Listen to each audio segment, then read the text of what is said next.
जैसे लालू को सजा हुई 900 करोड़ खाए, साल तक 93,000 सैनिकों को खाना खिलाया यहाँ पे बिठा के। ये तो कांग्रेस की स्टेप नहीं रहे। ये आयरन लेडी थी, दुर्गा अवतार बांग्लादेश बनाया। आम आदमी के तो हम फाउंडर मेंबर हैं। ये हमारे देश के पहले प्राइम मिनिस्टर ऐसे रहे हैं जिन्होंने केवल विवाद को जन्म दिया। कांग्रेस के समर्थन से गवर्नमेंट बनाई। इस देश का संविधान ऐसा है जिसमें कोई खासियत है या नहीं है। तो भाई हद हो गई। और हमारे बाप के साथ 5-4 साल पहले हुआ था।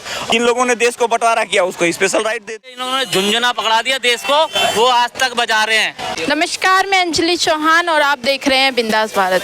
जैसे कि बिहार इलेक्शन नज़दीक आ रहे हैं, पक्ष और विपक्ष दोनों ही जोरों शोरों से इसकी तैयारी कर रहे हैं। तो सर, पहला सवाल मेरा आपसे यही है कि राहुल गांधी इलेक्शन होने से पहले ही ईवीएम मशीन पे सवाल उठाने लग गए। ये जहां हारेंगे, जहां इनकी नहीं चलेगी, वहां ईवीएम खराब है। आप कांग्रेस क्या लगता है कि कांग्रेस इस बार गठबंधन के साथ लड़ेगी? ये तो देखो, कांग्रेस बेईमान पार्टी है शुरू से ही। पहले से ही मुस्लिमों को फेवर की बात रही। और ये जो मुलायम सिंह है और ये कौन सा है लालू यादव वगैरह, ये तो कांग्रेस की स्टेप नहीं रहे। ये चोरों के समर्थक रहे हमेशा शुरू से। इन्हें जहाँ पे भी वो दिखाई देगा कि मलाई मिल रही है, किसी के सगे नहीं है, वहीं बैठ जाएंगे। लेकिन इनको पब्लिक घास नहीं डालने वाली है। गलती कर दी मैं। आपको बीजेपी के लिए सबसे बड़ी चुनौती क्या लगती है, कांग्रेस या आरजेडीयू? ये सारे चोर है, इकट्ठे हो रहे हैं। तो फिर देखो, 10 आदमी एक डिफेंस करेगा तो उसमें दिक्कत तो पड़ती है ना। लेकिन चोरों का कोई वो नहीं होता। दीन ईमान, खाकी वर्दी वाले से देख के भाग जाते हैं। जरूरी नहीं उनके लिए पुलिस वाला हो। एक होमगार्ड का भी दिखाया देगा, नॉन भी खाकी लेके भाग जाएगा। तो वही चोरों के कभी घर नहीं बसते, ये तो चोर हैं। सर, आप सीएम फेस किसको देख रहे हैं बिहार में, किस पार्टी से देख रहे हैं? नहीं, देखो, जो मोदी जी के समर्थन से बनना चाहिए किसी भी पार्टी का, उससे कुछ फर्क नहीं पड़ता। क्योंकि डर रहना चाहिए ना, किसी का तो डर रहे। वहाँ तो बिना डर वाले हैं सारे। इनका मोदी जी का डर है। अगर भाई कुछ गड़बड़ करोगे तो कल को पकड़े भी जा सकते हो। नहीं तो वहाँ तो अराजकता फैली हुई है पहले से। आम आदमी पार्टी भी इस बार बिहार में इलेक्शन लड़ने के लिए कह रही है। आम आदमी के तो हम फाउंडर मेंबर हैं। ये केजरीवाल तो चोर है पक्का। पहले कांग्रेस को गाली देता था, कांग्रेस के समर्थन से गवर्नमेंट बनाई। फिर कांग्रेस के खिलाफ इसने काम क्या करा? कुछ नहीं करा। ये सब बैठ गया चुपचाप। इसको लास्ट में लालच आ गया, अब सत्ता चाहिए। ये इसके साथ वो आ गया कि जिसने पहले गुड़ खाया और उसे मलाई मिल जाए बिना मतलब को, तो वो मलाई कर रहा है। ये पक्का चोर है। इसमें जो ढंग के आदमी थे, सोमनाथ भारती थे, उसको ये कुछ नहीं घास डालता। ये तो लास्ट में सौरभ भारद्वाज को लास्ट में केवल पंडितों को रिझाने के लिए इसने थोड़े दिन के लिए वो बना दिया। नहीं तो ये पक्का चोर। आतिश को क्या? आतिश को मैं जानता हूँ अच्छी तरह। ये केवल नाम के लिए वो बनी थी एक्टिंग। अगर इतना ही सच्चा था तो ये जब पहले इस पर जेल में गया था जब ही बना देता। और ये क्यों बना दे? इसे लेडीज़ को क्यों बनाया? सिसोदिया क्यों नहीं बनाया? वो बाहर आया था। वो डिप्टी सीएम का मतलब ही क्या होता है? अगर सीएम अंदर गया तो डिप्टी सीएम बनना चाहिए। बात समझने की कोशिश करिए। भाजपा 180-90 सीट लेके अपोजिशन में बैठती थी और कांग्रेस वाले 160 सीट लेके 10 साल यूपी की सरकार चलाए हैं।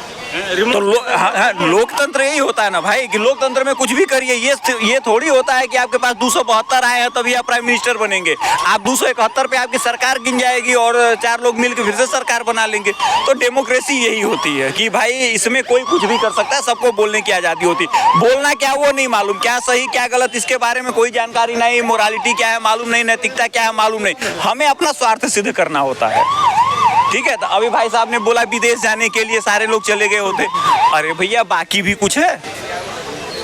आपके देश का 60 to 70% ब्रेन ड्रेन होके विदेश चला जाता है। उसके बाद आप कब कह रहे हैं कि विदेश नहीं जाना? अरे भाई, किसको मौका मिला जो विदेश नहीं गया? आज अभी अमेरिका वाले बोल देंगे हम जो लोग पासपोर्ट लेके हमारे घर पहले आएंगे हम उनको वीजा देंगे। अभी 1 घंटे के अंदर यहाँ के सारे लोग भाग जाएंगे।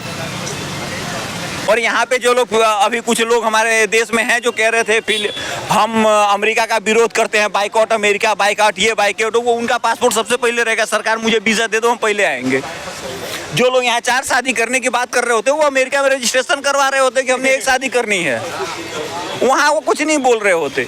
तो देखिए, ऐसा है कि इस देश के सिस्टम में खामियां हैं और उस खामी का सबसे बड़ा रीजन है कि हमारे देश का संविधान। ये इस देश का संविधान ऐसा है जिसमें कोई खासियत है या नहीं है।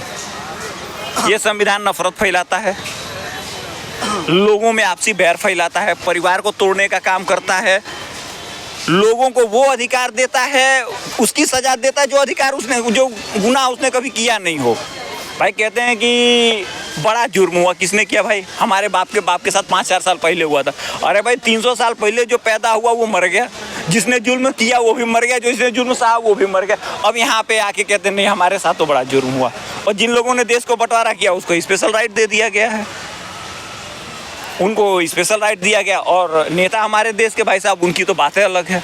एक जने कहते हैं कि आयरन लेडी थी, दुर्गा अवतार बांग्लादेश बनाया, ठीक है। उनके सुपुत्र आए 10 लाख बांग्लादेशियों को इस देश में सिटीजनशिप दे दिए, नहीं सिटीजनशिप दे दिए।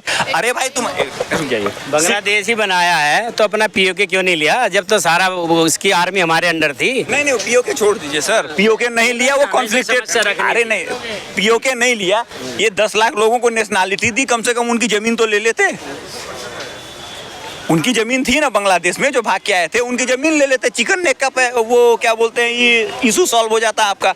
वो भी नहीं किया भैया। हमारे यहाँ सीधी कहावत है, जो घर का बड़ा अगर बंटवारा होता तो सबसे पहले विवाद खत्म करता है। हमारे देश के पहले प्राइम मिनिस्टर ऐसे रहे हैं जिन्होंने केवल विवाद को जन्म दिया। कश्मीर विवाद उन्होंने दिया, नेपाल के साथ बॉर्डर का विवाद उन्होंने दिया, चाइना के साथ उन्होंने दिया, भूटान के साथ जिसकी सिक्योरिटी हमारे जिम्मे है उसके साथ भी हमारा बॉर्डर इशू है। तो बताइए ऐसे प्राइम मिनिस्टर को, हमारे देश का महान प्राइम मिनिस्टर का, जो चाइना का हमारे साथ बॉर्डर नहीं लगता था, उस चाइना को इन्होंने जब तिब्बत को इन्वेट किया तो उसको सप्लाई दे दी। ये तो बात अलग है, ठीक है। 3 साल तक 93,000 सैनिकों को खाना खिलाया यहाँ पे बिठा के, उस जमाने के अंदर 3 साल तक। अब भाई हद हो गई। और अपने 54 सैनिक 3 साल तक खाना खिलाना 93,000 लोगों को बहुत बड़ी बात होती है। उस जमाने के अंदर कितनी बड़ी बात होती है। ये देश का ये जो ऊपर जो पहले इन्होंने झुंझुना पकड़ा दिया देश को, वो आज तक बजा रहे हैं।